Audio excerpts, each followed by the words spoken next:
Meditación autoalusiva, teoría y práctica. Jacobo Greenberg Silverbaum.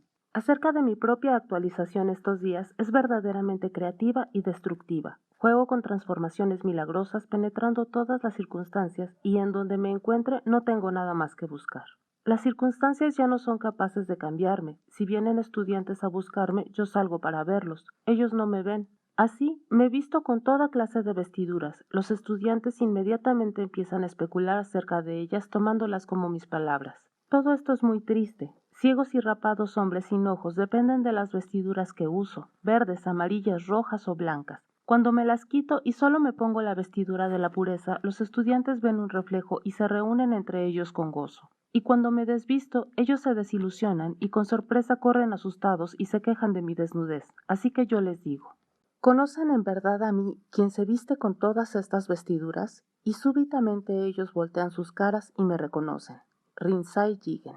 Introducción. En su evolución, el hombre siempre ha buscado nuevas formas de desarrollo y crecimiento que le permitan vivir con mayor plenitud, felicidad y salud. En este sentido, en los últimos años, algunas técnicas de meditación se han empezado a divulgar, creando un movimiento creciente de interés dirigido al autoconocimiento y a la expansión de la conciencia. Desgraciadamente, la mayor parte de estas técnicas se brindan sin un conocimiento profundo de sus bases psicofisiológicas y rodeadas de una parafernalia superficial ligada a la necesidad de pertenecer a tal o cual escuela y depender de este o aquel maestro.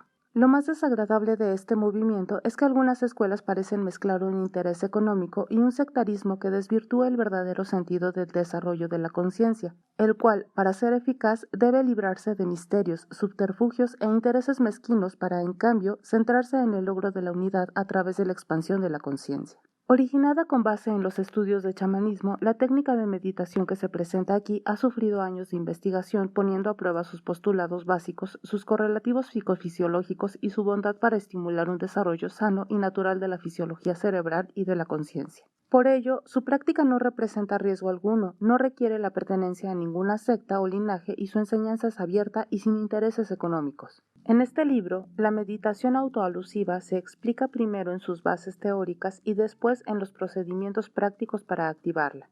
La meditación autoalusiva es una técnica natural basada en los procesos normales de desarrollo e ideada para estimular a este último en una forma consciente, activa y en perfecto acuerdo con la realidad tal cual es.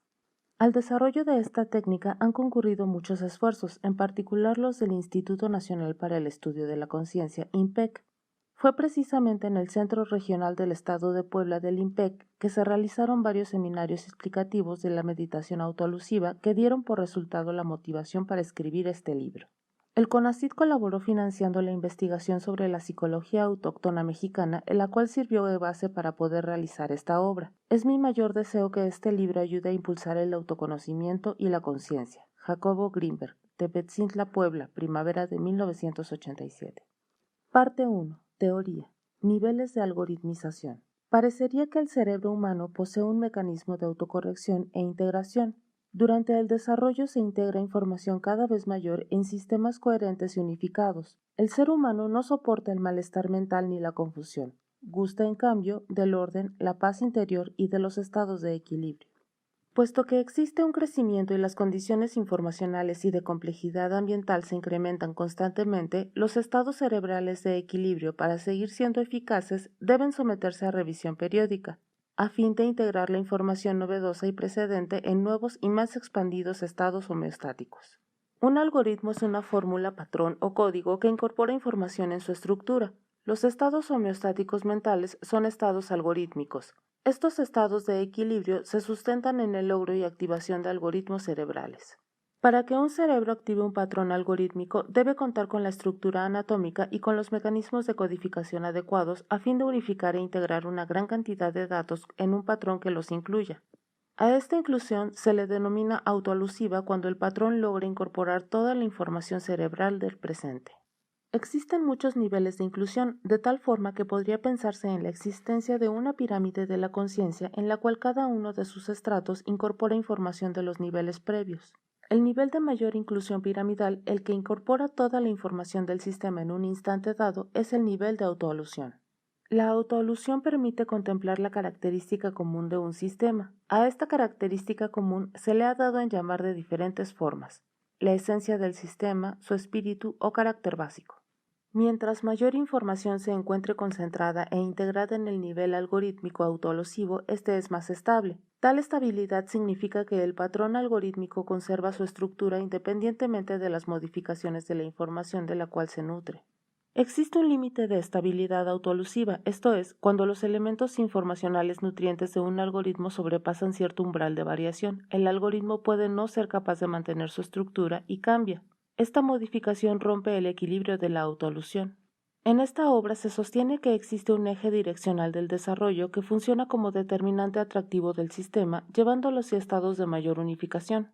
Cuando se perturba el equilibrio autoalusivo, el sistema debe crear un nuevo peldaño piramidal y un novedoso nivel que también será sometido a autoalusión cuando el sistema decante el algoritmo inclusivo capaz de integrar toda la información previa, incluyendo la del nuevo nivel. El crecimiento consiste precisamente en la búsqueda de nuevos niveles de integración y en el logro de algoritmos más poderosos y de estados autoalusivos de mayor unificación. El eje del desarrollo tiene una direccionalidad unitiva. Cada nuevo nivel algorítmico incorpora mayor cantidad de información y por tanto aproxima a todo el sistema hacia la unidad.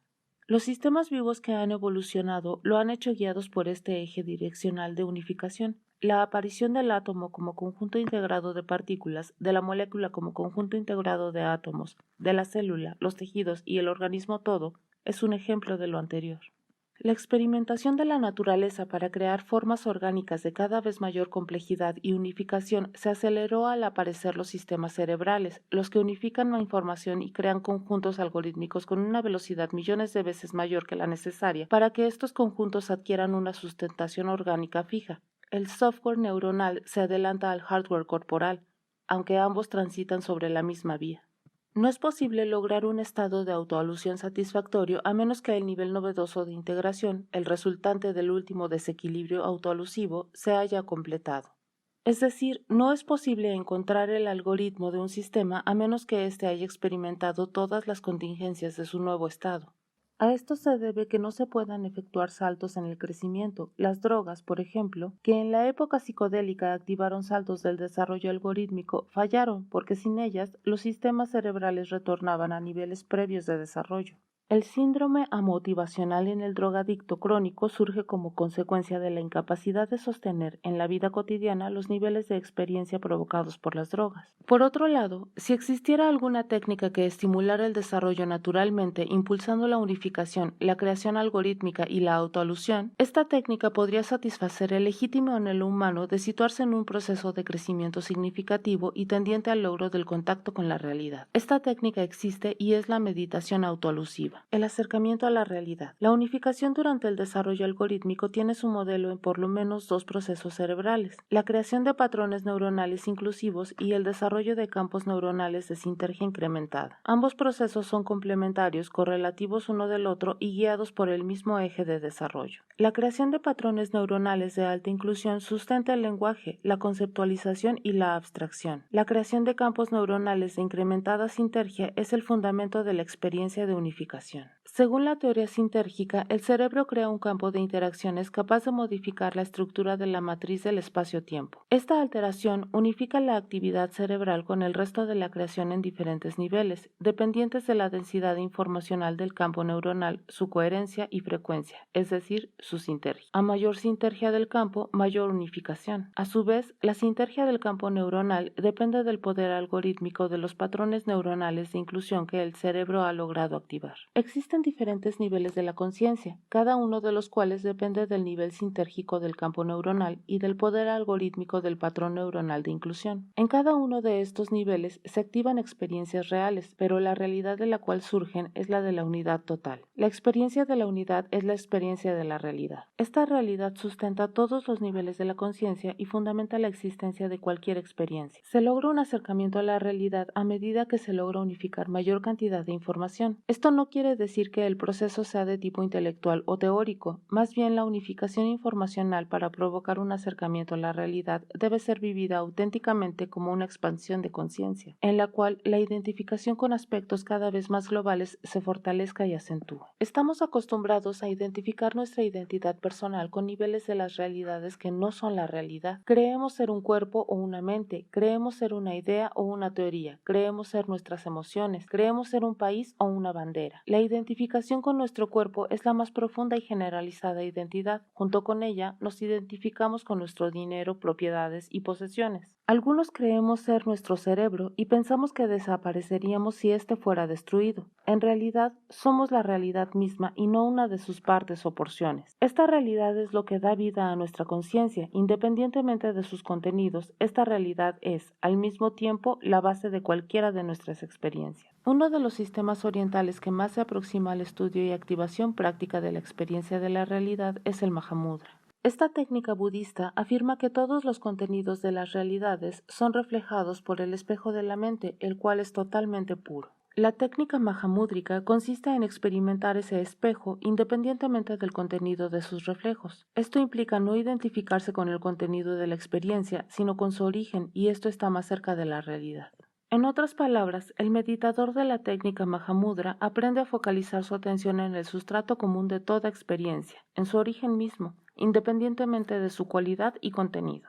Este origen tiene su modelo en la estructura de alta coherencia de la matriz, la TIS del espacio. De hecho, según la teoría sintérgica, puesto que la experiencia aparece en la interacción de esta matriz con el campo neuronal, el sustrato de cualquier experiencia y su origen mismo es el estado puro e inalterado de la latiz previa a cualquier modificación interactiva. Este sustrato puro es el que el meditador atiende durante el Mahamudra. Sin embargo, esto no quiere decir que lo que el budismo llama espejo de la mente sea esta latiz, también conocida bajo el nombre de campo cuántico. Este último es un modelo físico de algo que, como la conciencia, no puede ser reducido al mundo material. Al mismo tiempo, es necesario recordar que lo que denominamos mundo material y lo que conocemos como objetos sólidos surge y representa una descodificación limitada de una de tantas realidades. La solidez y la separatividad es más una resultante de un procesamiento cerebral que una realidad en sí misma. Ya inclusive la física ha demostrado el carácter dual partícula-onda de cualquier objeto. Los límites y las fronteras que parecen separar un objeto de otro son relativas al umbral perceptual. Para una percepción afinada que llegara a penetrar, perceptualmente hablando, en el nivel atómico, la sustancialidad absoluta, solidez y separatividad de los objetos desaparecería, dando lugar a la imagen de un todo entrelazado con, cierto es, porciones de mayor y menor densidad, complejidad, coherencia y orden de una organización energética común. Tal sería la percepción para un ojo y un cerebro funcionando en una duración del presente menor a la usual. Volviendo a la técnica mahamúdrica, es necesario considerar que el acercamiento de sus meditaciones a la realidad no es total, puesto que aún la experiencia de vivir cualquier experiencia desde su sustrato puede ser observada. Acerca de esta limitación hablaré después.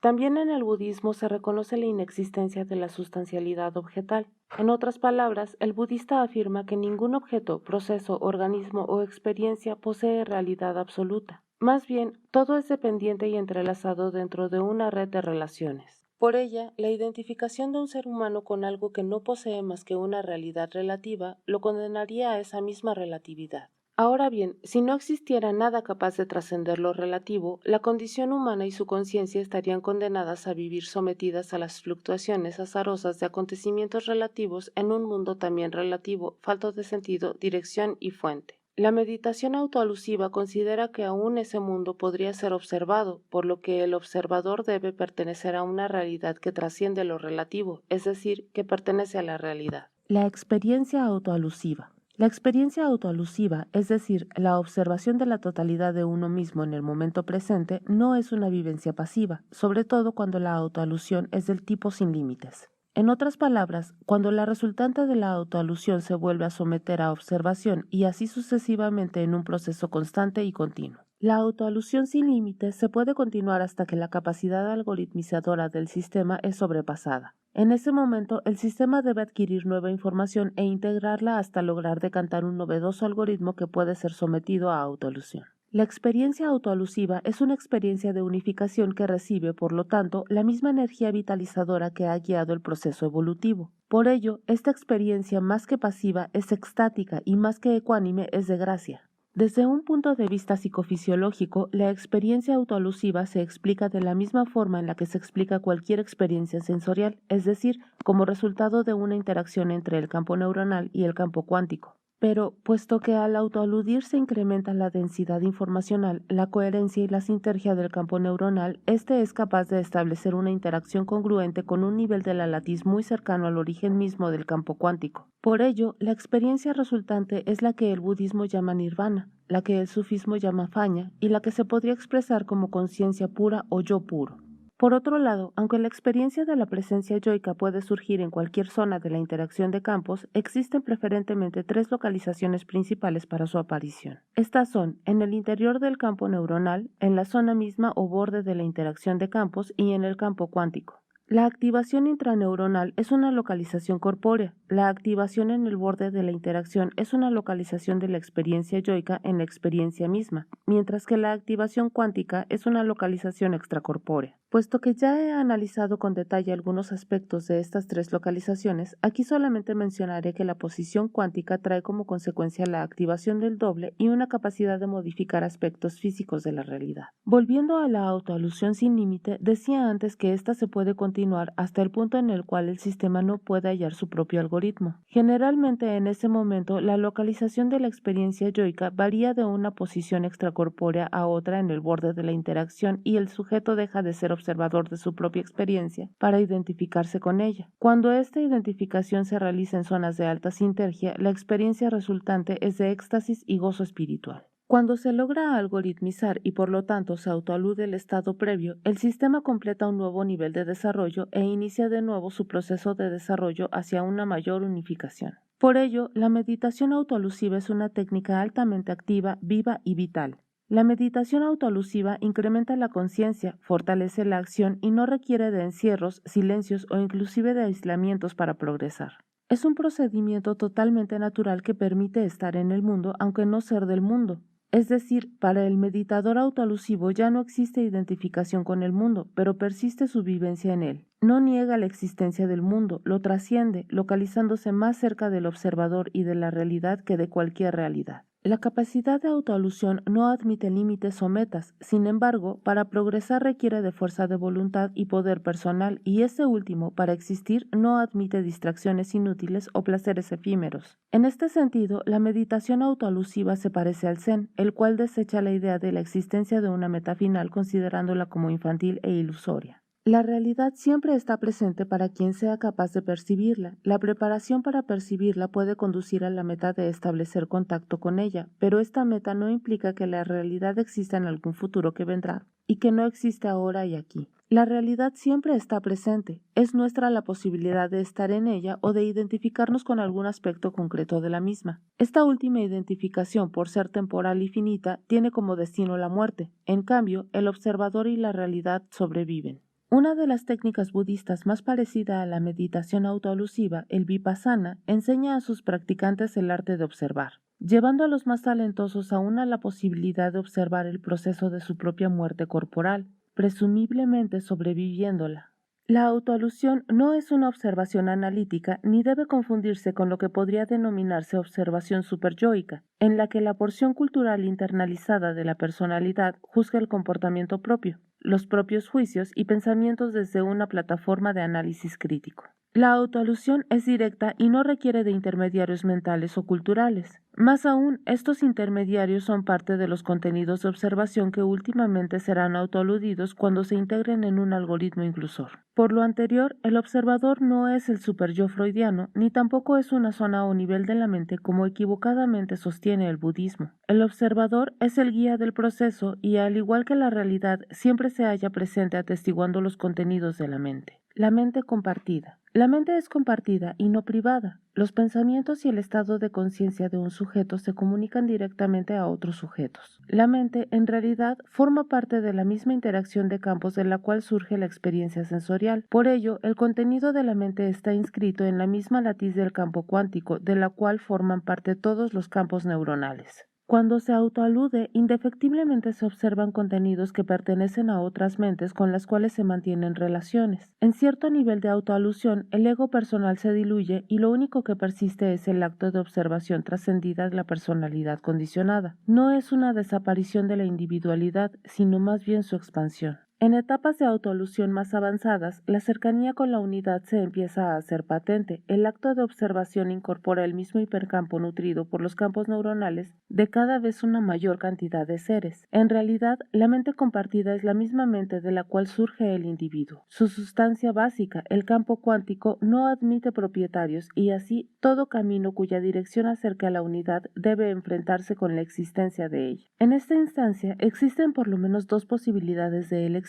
Por un lado, la aceptación de la propia identidad como capaz de incluir al todo, o el rechazo del otro, considerándolo como esencialmente extraño al uno. En el primer caso, el camino conduce a la desaparición del ego y a la unidad. En el segundo, se activa la separación y el aislamiento. En la meditación autoalusiva es esencial aprender a aceptar. Cualquier contenido de la propia mente, independientemente de su procedencia, forma parte de la conciencia, y esta de la unidad, la que se pretende vivir. Por ello, la autoalusión sin aceptación es imposible. Desde otro punto de vista, la algoritmización solamente procede cuando se acepta la información. Si ciertos contenidos son rechazados, los que se consideran ajenos y provenientes de otras mentes, y otros son aceptados, los que se sienten como propios, el algoritmo que se decantará será a lo sumo parcial e incompleto, y una autoalusión de la totalidad no podrá prosperar. La aceptación, sin embargo, no implica ni identificación ni conformismo. Se acepta para trascender y para transformar, no para limitarse e identificarse. El objetivo de la autoalusión es llegar al propio ser,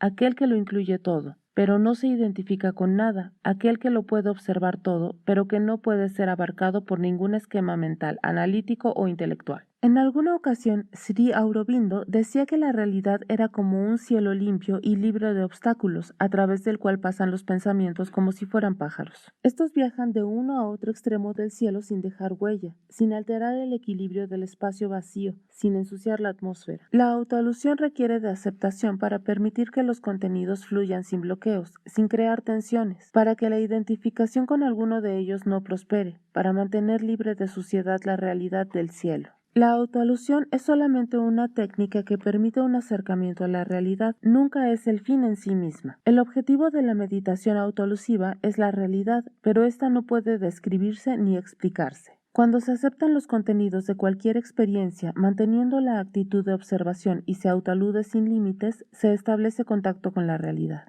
La realidad. No existe cuerpo ni mente, ni nada que autoaludir. No hay pensamientos que perturben el estado de existencia pura sin límites. Todo forma parte de lo mismo. No existen ni secciones ni niveles, solo paz y existencia. Todo vibra y es vital. Todo produce amor y pertenece al mismo ser. Él es yo y yo soy él. Constantemente se crea, pero no existe separación alguna entre creador y creación, y todo es uno. El arribo a la realidad es inconfundible. No existen dudas ni consideraciones analíticas, ni cuestionamientos, simplemente se está allí aunque no se puede localizar en ninguna parte. En la realidad todo está unificado, pero la existencia que se experimenta no puede reducirse a la unidad. Aquella está más allá de ella y al mismo tiempo está en ella. Existe, simplemente existe. Es, además, totalmente natural y simultáneamente totalmente asombrosa. No existe en ella inconsciencia, ni materia, ni objetos, ni personas separadas. Todos son el mismo ser y este es uno, pero no es amorfo. Existe en total equilibrio y amor, existe en paz y más allá del pensamiento. Es la realidad.